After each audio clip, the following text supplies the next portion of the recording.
Assalamualaikum warahmatullahi wabarakatuh. Perkenalkan, saya Ari Iswahyudi, SSI MT, dosen program studi Teknik Informatika, Fakultas Teknik Universitas Islam Madura, dengan NIDN 0706058505 dan NUPTK 883866366413082. Hari ini saya akan mendeskripsikan PDD UKT-PT Unjuk Kerja Tridharma Perguruan Tinggi bidang pengajaran dalam rangka sertifikasi dosen gelombang 1 tahun 2026. Saya akan mendeskripsikan mata kuliah yang saya ampu, yaitu Sistem Informasi Geografis. Mata kuliah ini saya ampu pada program studi Teknik Informatika semester 5. Beban studi 3 SKS, kode mata kuliah MKK 020123. Mata kuliah ini merupakan rumpun mata kuliah wajib yang harus ditempuh oleh mahasiswa Teknik Informatika. Capaian pembelajaran dari perkuliahan Sistem Informasi Geografis yang pertama, yaitu bertakwa kepada Tuhan Yang Maha Esa, taat hukum dan disiplin dalam kehidupan bermasyarakat dan bernegara.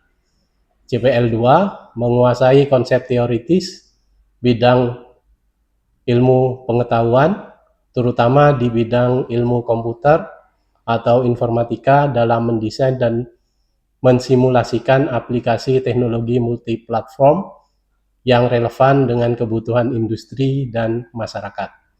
CPL ketiga, memiliki kemampuan manajerial tim dan kerjasama atau teamwork, manajemen diri, mampu berkomunikasi baik lisan maupun tulisan, serta mampu melakukan presentasi dengan baik.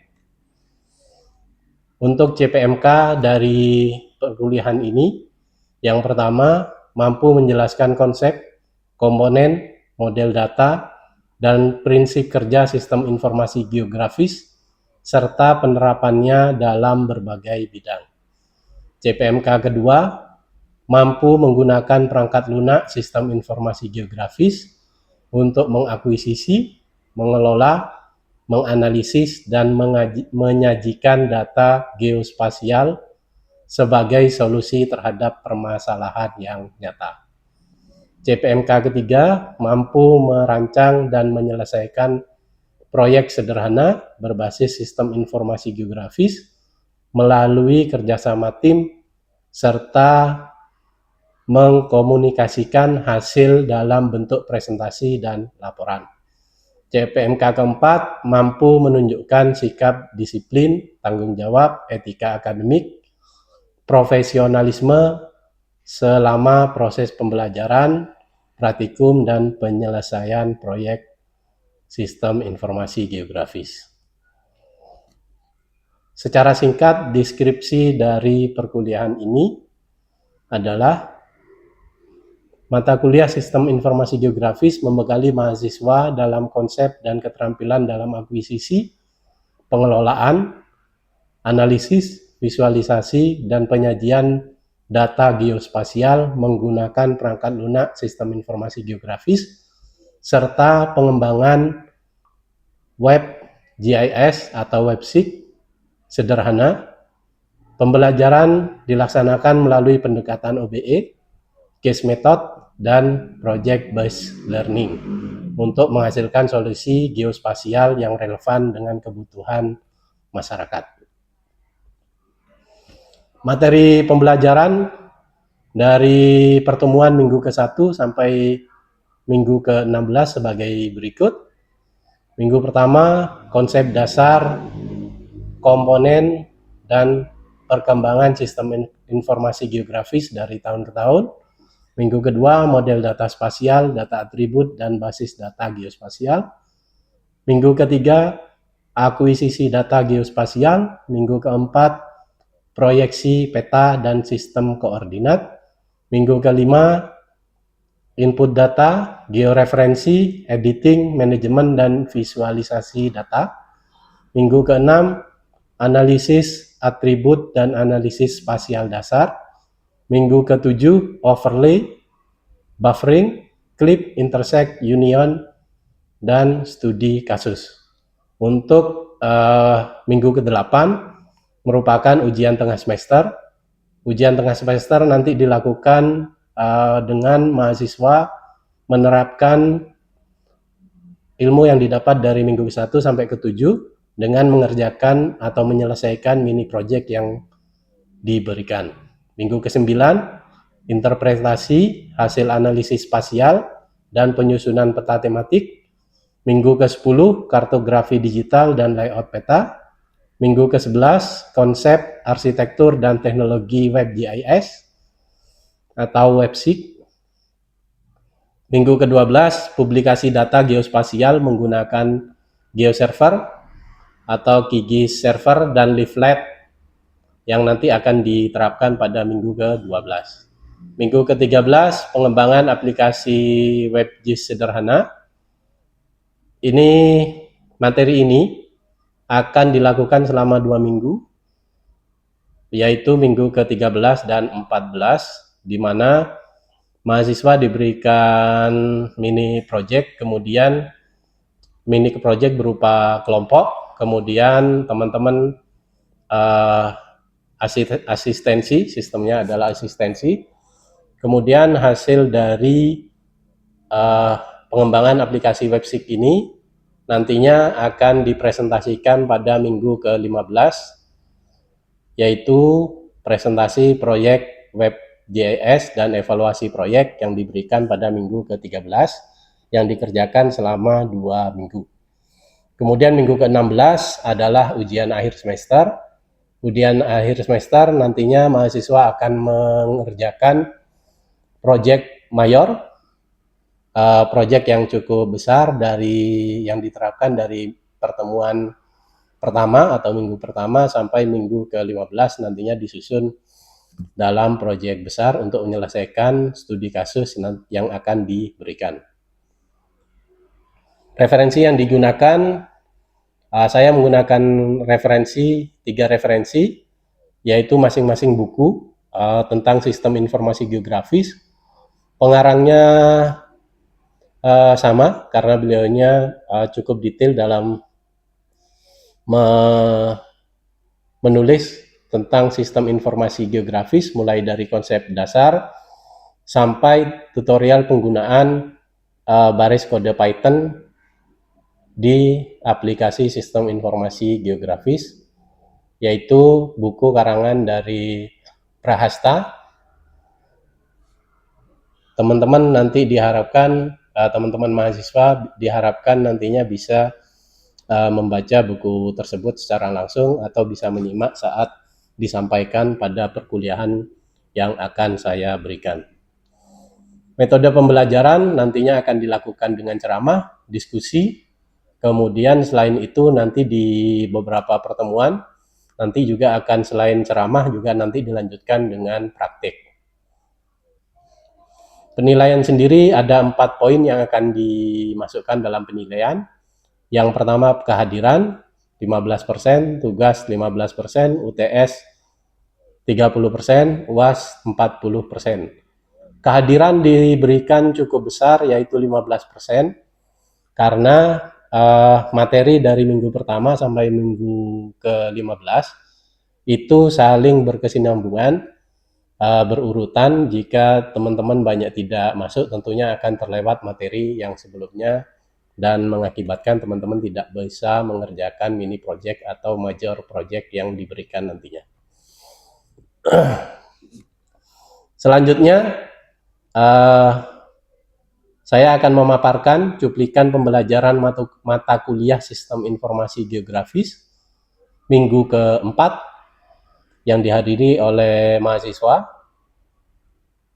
Mata kuliah minggu ke-4 ini akan saya sampaikan terkait sistem proyeksi dan sistem koordinat. Baik, assalamualaikum warahmatullahi wabarakatuh. Waalaikumsalam warahmatullahi Sehat semua ya. Hari ini kita lanjutkan di minggu keempat. Saya mulai absen dulu ya. Elsa Bilkis, Dimas Bagas, Hadir. Hoirin Nisa. Hadir. Baik, kita mulai perkuliahan hari ini. Assalamualaikum warahmatullahi wabarakatuh. Waalaikumsalam. Hari ini kita lanjutkan perkuliahan di minggu keempat, di mana kita akan membahas terkait dengan proyeksi peta dan sistem koordinat yang nanti akan sangat berpengaruh di perkuliahan sistem informasi geografis.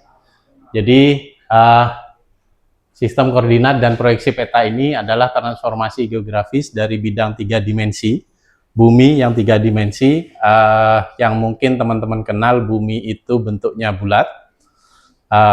Kalau globe dimulai dari SD sampai SMA, itu globe biasanya bentuknya bulat, dan ada modelnya biasanya di sekolah. Itu umum digunakan untuk pengetahuan dasar di geografi biasanya. Di teknik informatika ini kita ulas kembali, cuman nanti arahnya lebih ke digital. Jadi di sini kebutuhan proyeksi peta dan sistem koordinat ini dibutuhkan untuk perubahan transformasi dari geografis 3 dimensi menjadi bidang 2 dimensi, karena di layar kita itu layar 2 dimensi, meskipun sekarang sudah diterapkan dalam bentuk 3 dimensi juga ada. Kemudian dari sistem informasi geografis ini sendiri sangat bergantung dengan presisi dari sistem koordinat. Jadi kalau koordinatnya salah, tentunya posisi atau penggambaran dari satu wilayah atau satu titik itu akan berbeda. Sebelum kita ke ruang 3 dimensi, kita ke ruang 1 dimensi terlebih dahulu. Jadi di ruang 1 dimensi itu adanya hanya jarak tertentu. Jarak itu bisa dihitung jika ada ininya. Jadi merah ini bisa diketahui jaraknya jika ada titik nolnya. Jadi jarak ini bisa diketahui jika ada titik nolnya. Tanpa titik nol atau tanpa titik awal, sebuah jarak tidak akan bisa dihitung. Saya berdiri di sini akan diketahui jaraknya jika nolnya ditentukan bahwa nolnya ada di pojok belakang sana. Nah, ini jika ditaruh penggaris, katakanlah ini panjangnya 16, satuannya belum ketahuan satuannya apa, maka ini pelajaran di SMA, mulai dari SMP harusnya. Di sini ada satuannya, ada mili, senti, sampai kilometer. Ini harus jelas. Selain jarak itu, selain kalau yang 2 dimensi, selain titik awalnya harus jelas, kemudian juga satuannya itu juga harus jelas. Baik itu meter, kilometer, atau yang lainnya. Nah, jarak ini bisa katakanlah penggaris itu satuannya sentimeter. Jarak ini disebut dengan dari titik nol yang berwarna hijau ke titik merah itu jaraknya 16 cm. Kemudian jika titik nolnya digeser satu dari sini, kemudian titik akhirnya juga bergeser, maka ini jaraknya tetap 16 cm, tapi posisinya sudah berubah. Saya lanjutkan ke bidang 2 dimensi. Jadi ini teman-teman saya yakin sudah banyak yang tahu tentang diagram Kartesian atau diagram Kartesius. Ini di diagram Kartesian ada posisi X dan posisi Y. Ini adalah koordinat titik dari A, B, C, D, dan E. koordinat A itu ada di X2 ini, di sepanjang garis ini, dan Y3. Jadi titiknya adalah perpotongan dari sini, maka titiknya ada di sini, X2, Y3. Masing-masing titik ini punya koordinat tertentu, di mana koordinat itu punya dua poin yang harus diperhatikan, posisi X dan posisi Y, sehingga bisa ditempatkan di satu titik. Nah, di sini didefinisikan dulu nolnya ada di mana, baru bisa memasukkan letak titik koordinat ini. Jika nolnya belum disepakati, maka koordinat ini tidak akan bisa ditempatkan di manapun.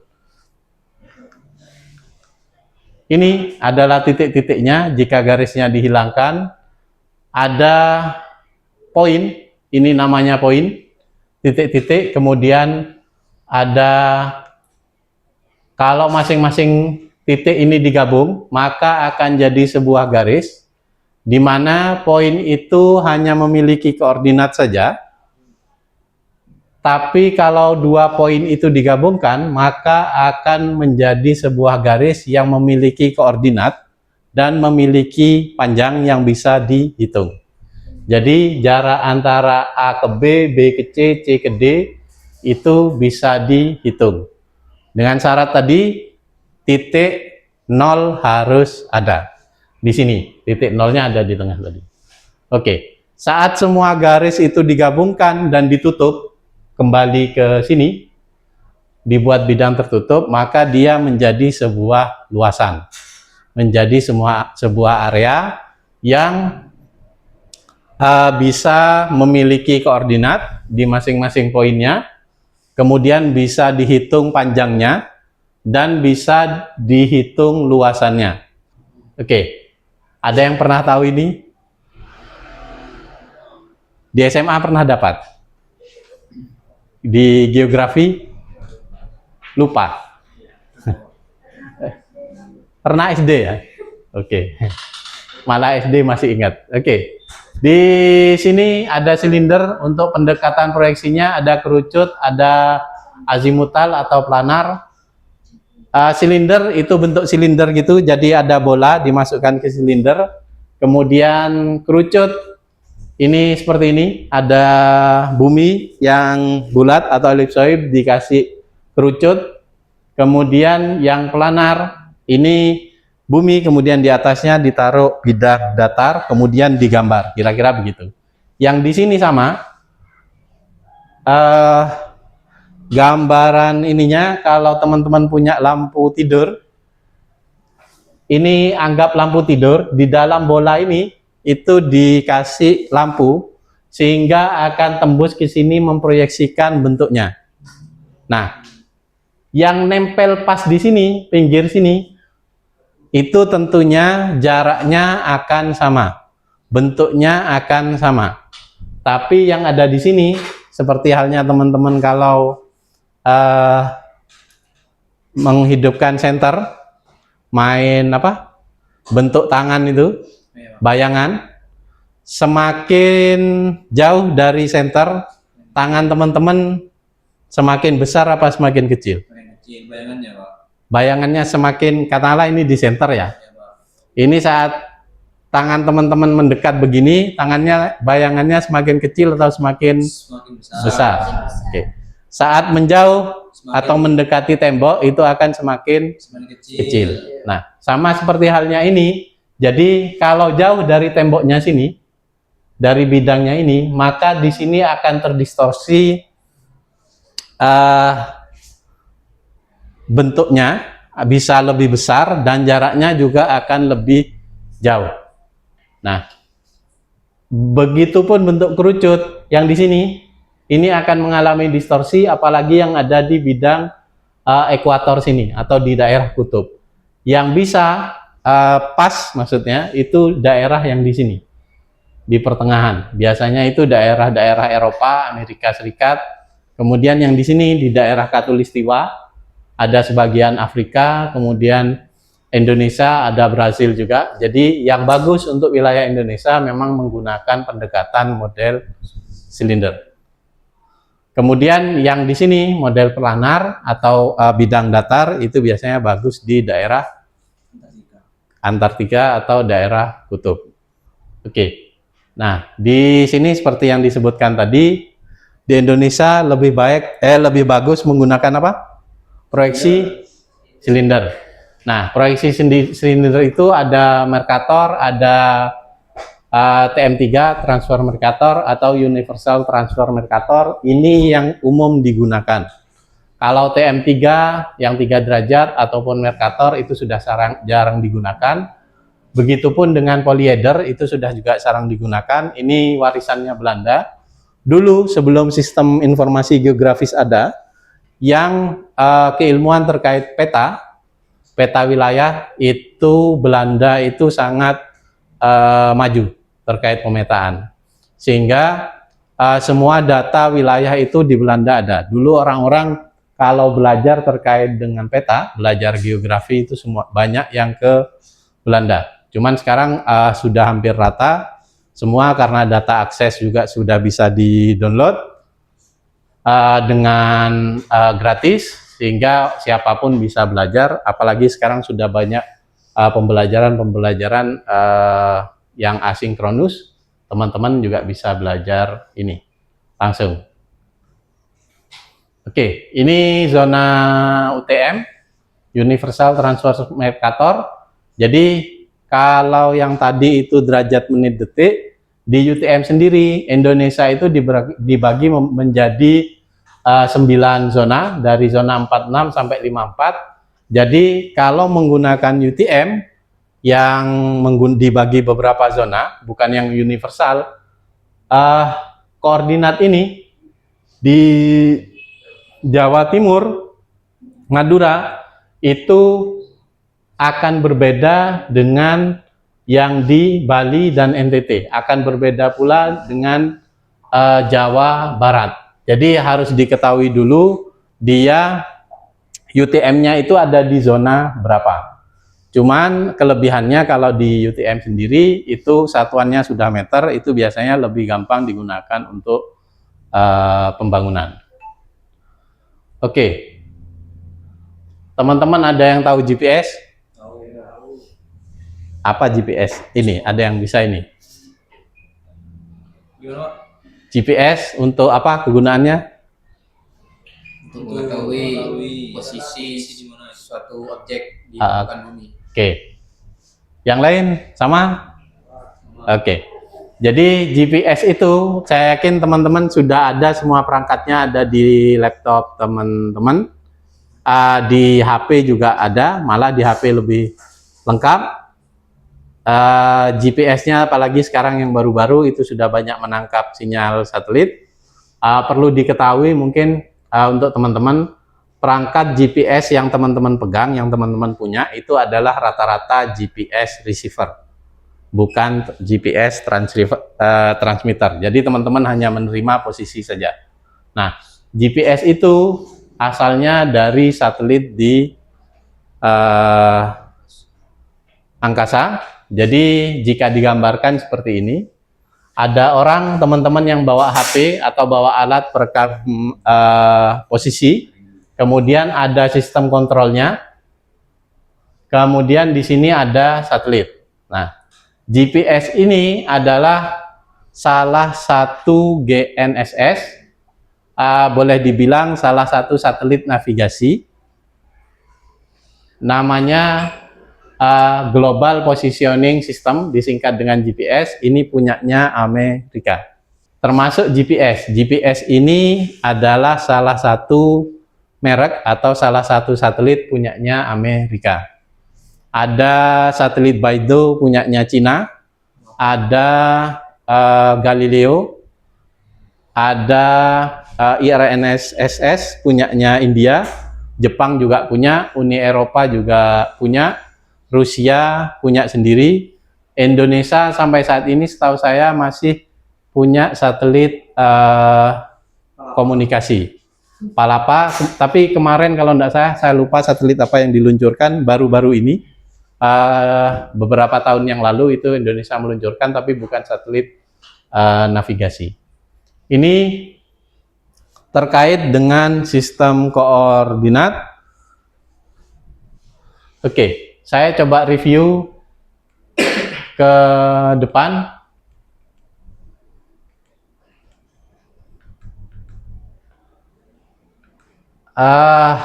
Proyeksi itu ada apa saja? Proyeksi dari bidang datar, kemudian Ada 3. apa saja? Informasi leader, Oke. lucu, dan bidang datar. Oke. Untuk Indonesia lebih baik menggunakan apa? Leader. Oke. Untuk sistem koordinat sendiri, koordinat yang biasa digunakan ada apa saja tadi di Indonesia? Ada 4 diantaranya menggunakan Mercator, namun yang umum digunakan di Indonesia itu menggunakan UTM. Oke. Universal Transfer Mercator, atau ada juga yang tetap menggunakan lintang dan bujur. Lintang bujur biasanya satuannya derajat atau latitude longitude, itu biasanya menggunakan untuk yang sifatnya global. Tapi kalau untuk perencanaan wilayah kota, perencanaan desa, perencanaan wilayah yang lebih kecil, itu biasanya menggunakan UTM. Oke. Untuk hari ini sampai di sini. Ada pertanyaan?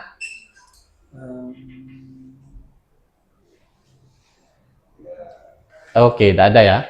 Jadi mulai minggu depan kita akan mencoba sistem informasi geografis. Proyeksi peta ini kita masukkan ke aplikasi sistem informasi geografis. Silakan teman-teman bawa perangkat mulai minggu depan.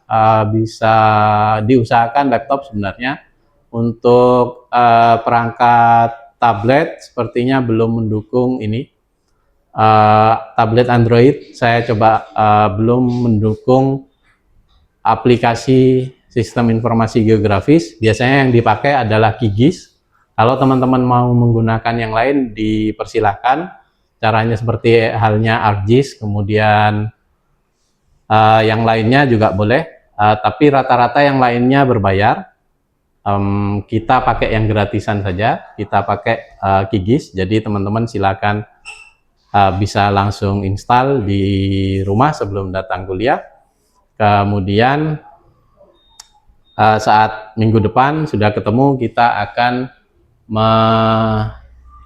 menerapkan sistem koordinat ke aplikasi sistem informasi geografis yaitu QGIS. Kita akan belajar terkait dengan georeferencing data citra berupa raster. Gitu ya. Oke. Download bisa kan ya? Oke. Jadi silakan browsing saja, ketikkan QGIS gitu, QGIS, nanti di situ akan muncul paling atas. Silakan teman-teman download. Nanti kita akan menerapkan sistem proyeksi dan sistem koordinat. Kemudian datumnya juga kita akan pilih, kita praktek, dan akan saya perdalam lagi materi terkait dengan sistem koordinat pada saat kita melakukan georeferencing. Oke, baik.